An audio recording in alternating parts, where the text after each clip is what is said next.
Everyone. ఈరోజు మనం పిల్లలకి పెద్దలకి దగ్గు జలుబు గురించి తగ్గడానికి మనం ఏం చేయాలో చూద్దాము. నార్మల్గా ఇది ఇంట్లో తయారు చేసుకొని యూస్ చేసుకోవచ్చు పిల్లలకి.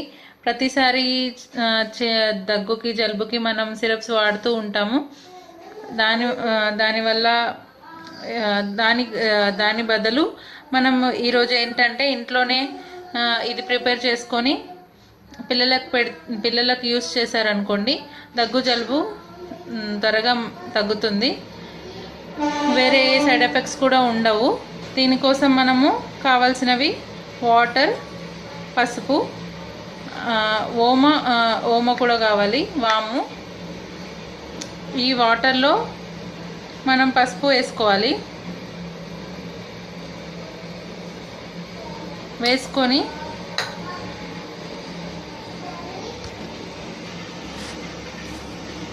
బాగా కలుపుకోవాలి. ఈ కలిపిన వాటర్ని మనం మరిగించుకోవాలి.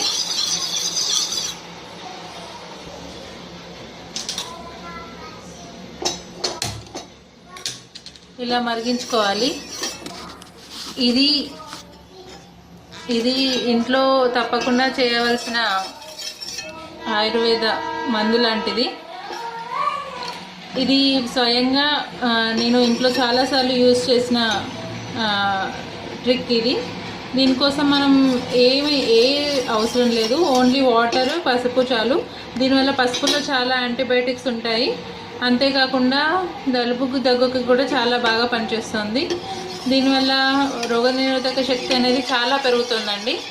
దానివల్ల మనకు పసుపు వల్ల చాలా యూజెస్ ఉంటాయి. దానికోసం మనం వాటర్లో ఇలా పసుపు వేసి ఇలా మరిగించి బాగా మరగనివ్వాలి. ఈ విధంగా ఇలా మసిలేదాకా ఉంచాలి స్టవ్ పైన. చూడండి, ఈ విధంగా చాలా మసలాలి. ఇలా వచ్చినప్పుడు ఇలా చాలా మరిగాక మనం ఆఫ్ చేసుకోవచ్చు. ఇలా వడకట్టుకుంటే ఈ విధంగా వస్తుంది. దీన్ని మనము పిల్లలకు వాళ్ళు ఎంత తాగలితే అన్ని స్పూన్స్ గోరువెచ్చగా ఇవ్వాలి. అలా ఇవ్వడం వల్ల వాళ్ళకి దగ్గు జలుబు లాంటివి రోగనిరోధక శక్తి కొంచెం పెరుగుతుంది. ఇది ఇంట్లో ఈజీగా చేసుకోవచ్చు. మళ్ళీ పిల్లలకు కూడా చాలా మంచిది. దీనికోసం ఇది నేను ప్రత్యేకంగా మా పిల్లలకు కూడా యూస్ చేసింది. ఇది మీరు కూడా ట్రై చేసి చూడండి. ఇదే విధంగా మనము వాముతో ఎలా చేసుకుందామో చూద్దాము. మళ్ళీ ఈ విధంగా వాటర్ తీసుకొని ఇందులో వాము వేసుకోవాలి. ఈ వామును కూడా వాటర్లో వేసి బాగా మరిగించాలి. బాగా దగ్గరగా వాటర్ దగ్గరగా అయ్యే వరకు మరిగించాలి. ఈ విధంగా మరిగించాలి వాటర్.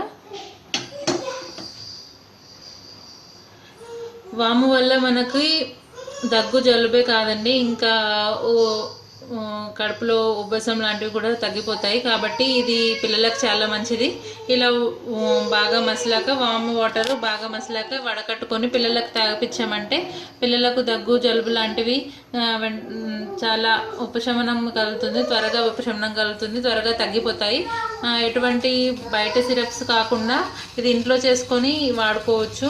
దీనివల్ల పిల్లలకు ఎటువంటి సమస్యలు ఉండవు, ఎటువంటి ఇబ్బందులు ఉండవు. ఇవి కొంచెం గోరువెచ్చగా తాగిపిస్తే దాని ఫలితం త్వరగా తెలిసిపోతుంది. ఈ విధంగా బబుల్స్ వచ్చే విధంగా బాగా మరిగించాలి. అలా మరిగిస్తే మనకు వాములోని క్వాలిటీ మొత్తం ఆ వాటర్లోకి దిగుతుంది అన్నమాట. ఈ విధంగా బాగా బబుల్స్ వచ్చే వరకు మరిగించుకొని ఈ వచ్చాక స్టవ్ ఆఫ్ చేసుకోవాలి. దీన్ని మనం వడకట్టుకోవాలి. ఇలా వచ్చిన డ్రింక్ని మనం పిల్లలకి గోరువెచ్చగా 2-3 స్పూన్స్ తాగిపిస్తే చిన్న పిల్లలకు కూడా తాగిపించవచ్చు, మంత్స్ బేబీస్ కూడా తాగిపించవచ్చు. అప్పుడు కొంచెం వాళ్ళకి కోల్డ్ నుంచి కాఫ్ నుంచి చాలా రిలాక్సేషన్ ఉంటుంది. ఇది బయట సిరప్స్ కాకుండా ఇంట్లో రెమెడీ లాగా యూస్ చేసుకోవచ్చు. దీనివల్ల పిల్లలకి చాలా రిలీఫ్గా ఉంటుంది. ఈజీ కూడా తయారు చేసుకోవచ్చు. మీరు కూడా ట్రై చేసి చూడండి. Thank you.